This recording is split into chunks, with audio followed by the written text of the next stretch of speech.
Abuse victims, all of them, sexually molested by members of the Catholic clergy, they say.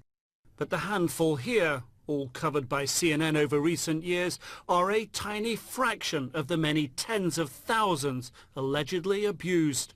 It's not just in the US, Ireland, the Netherlands, it's actually all over the world. I come from Chile, where bishops there have mounted an enormous cover-up for the abuse cases that are still going on.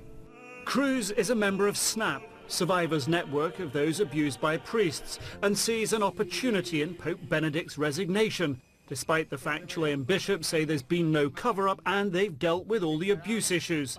SNAP's 12,000 global members want Pope Benedict put on trial.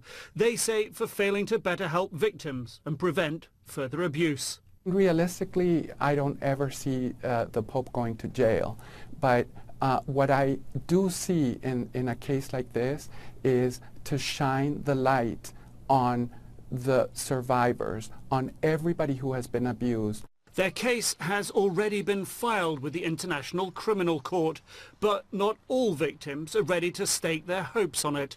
If it were happening, I would support it, certainly. But as I said, in reality, I can't see it happening. Not in my lifetime. Walsh, who says he was a victim of abuse by Irish clergy, has looked for the good in Pope Benedict. Thought he found it 3 years ago when Benedict wrote to the clergy telling them to help victims. He met with clergy, but says they talked of spiritual healing, offered no earthly support. An opportunity that was created by Benedict was lost by his foot soldiers, the cardinals, the bishops. And I regret that very much.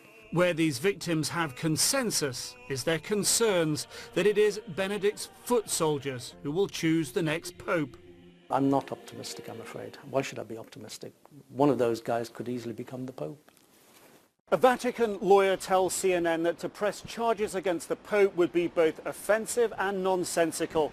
He says that under Benedict, the Catholic Church has done more to address the issues of sexual abuse than at any other time. He concedes, however, that more does need to be done. On that, the victims wholeheartedly agree. Nick Robertson, CNN, London.